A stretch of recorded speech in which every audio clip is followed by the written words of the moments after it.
How's it going, everyone? Welcome back to the Undertale Expert Challenge. When we last left this challenge, we had just gotten through the ruins and past Toriel.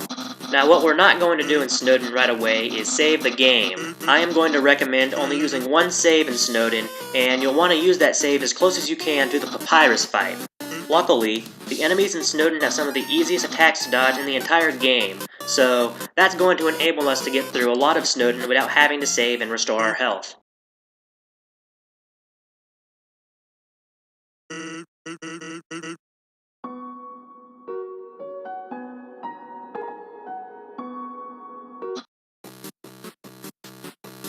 I'm just going to skip through the sands and papyrus stuff to keep the video moving along.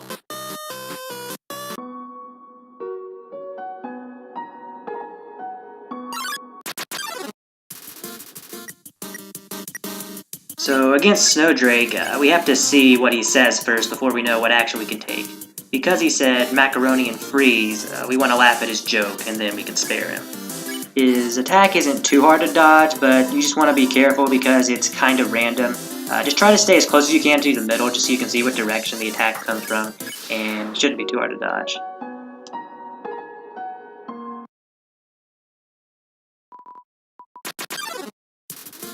So this is our introduction to blue attacks in the game.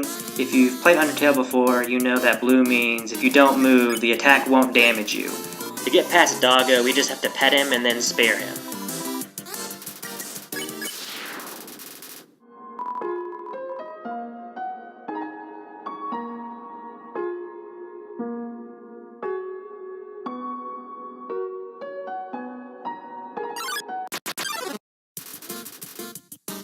Against Ice Cap, what we have to do is we have to ignore him twice and then spare him. I actually forgot what to do here when I recorded this, but that's what you should do. His attack is pretty easy to dodge, just don't be in the way when the ice goes up and comes back down.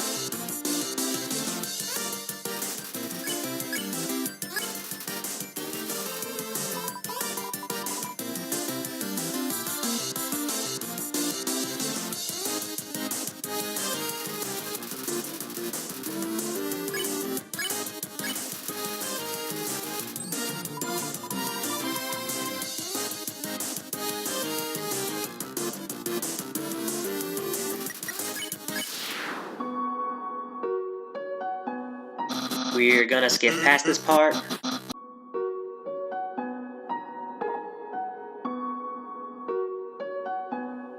You'll want to go down and to the right here and not straight across like I did.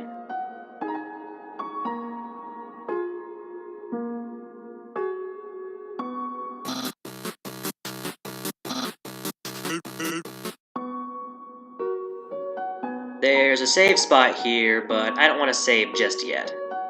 You'll need to hit a hidden switch on the square right here in order to proceed. Lesser Dog's attack can be tricky. We just want to pet him and then we can spare him, but he's going to attack us once, and as you can see, you actually get hit by it here. You want to wait till he jumps up at you and then move to the right. I need to be very careful right now. I'm at 12 HP, so one hit will knock me below 10 HP, and if that happens at this point, I'll have to exit the game, and I have to go back to before the Toriel fight and do all that over again, so I definitely want to be very careful.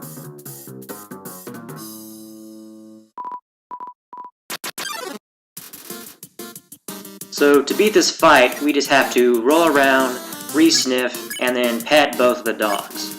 Their attacks are actually pretty easy to dodge once you know how to dodge them. For the axe attack, you want to go down to the bottom, then when the axes come at you, move to one of the sides, and then when they come at you again, move back to the middle.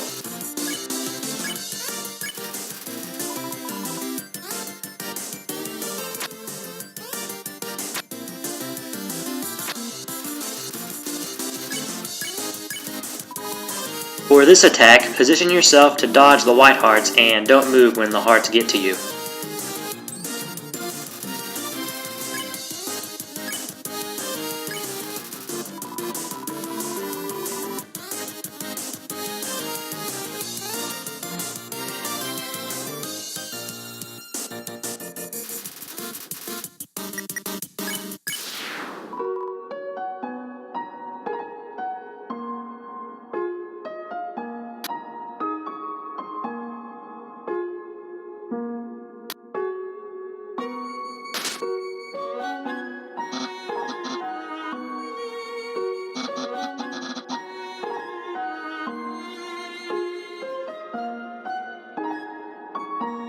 So you can't actually have any encounters during this section of the level, so it's not critical that you memorize how to solve this puzzle.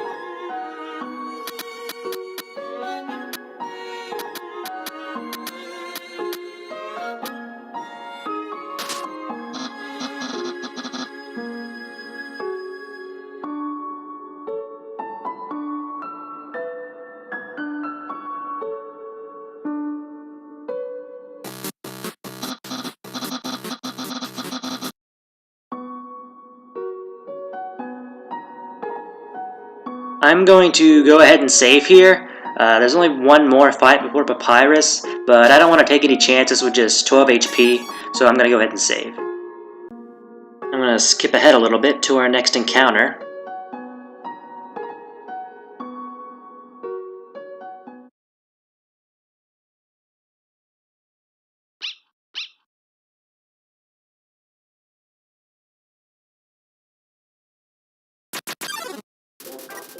So against Greater Dog, we want to beckon, pet, play, pet, pet, and we win.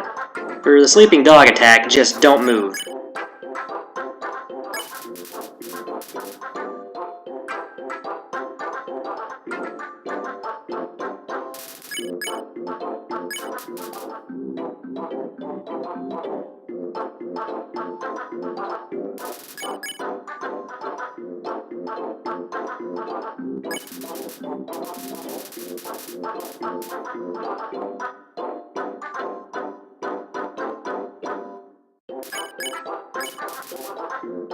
For this attack, move back as the spear gets close to you and then stop moving when it turns blue. So this is the last encounter before Papyrus, so I'm going to go ahead and skip ahead to the Papyrus fight.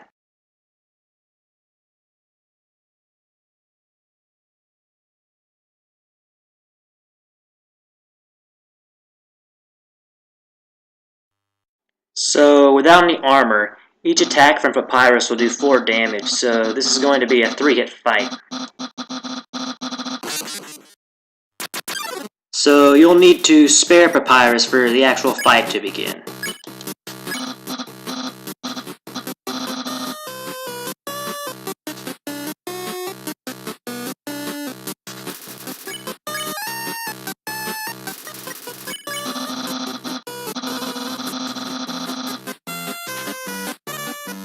So you obviously don't want to move here, but you need to be ready because after the blue bones pass, your heart will turn blue and you'll fall on the ground and you'll need to be ready to jump over a bone. Also, it's random which direction the bone will come from, so stay towards the middle.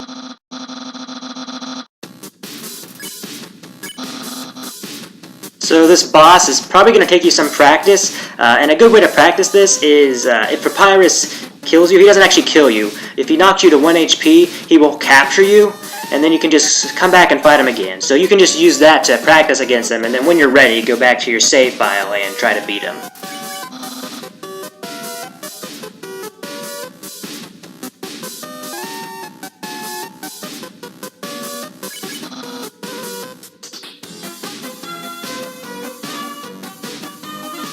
A few times in this boss, you'll just see a random bone come at you somewhat unexpectedly, so just be on the lookout for that. Try to stay in the middle after an attack and be ready for a bone to come at you.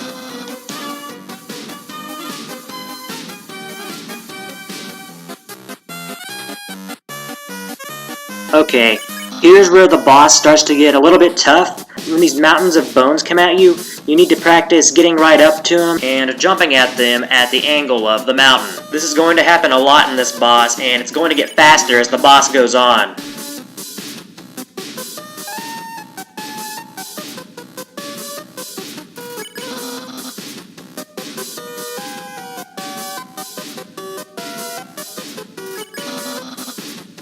So there's a bit of a learning curve for knowing how to jump through these gaps consistently, and the best advice I can give you is just to practice the platforming in order to get through them.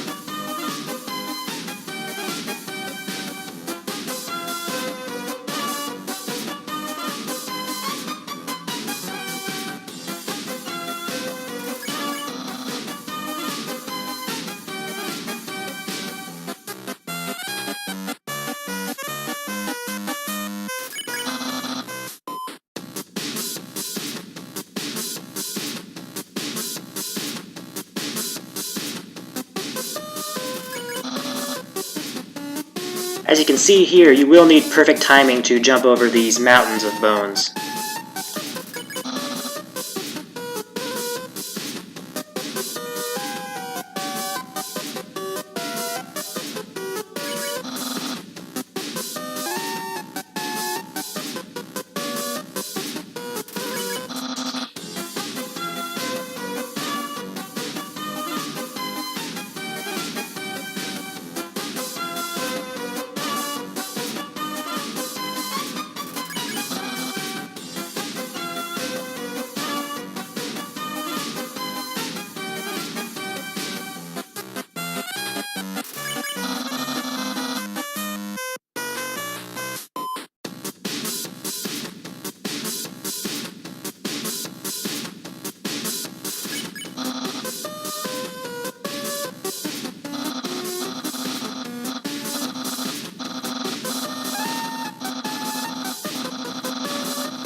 So on this part of the final attack, you just need to make sure you don't panic and stay in the middle.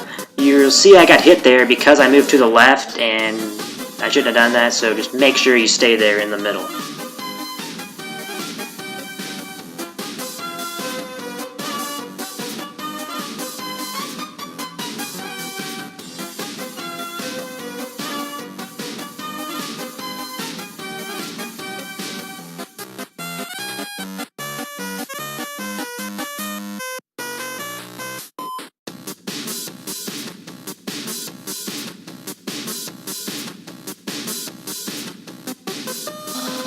So you'll see I only took one hit there, and that's because of a lot of practice against the boss. I didn't do that on my first try. It took a lot of practice, and it'll take you a lot of practice to master how to dodge his attacks in order to beat him. Anyway guys, that's going to be it for this video. After you finish with the Papyrus fight, you'll need to go back and complete the date or hangout with Papyrus, but after that you just want to go on forward, and you'll want to save pretty early on in Waterfall. In the next video, I will begin to make my way through Waterfall. But until then, remember kids, don't try this at home. I'm what you call an expert.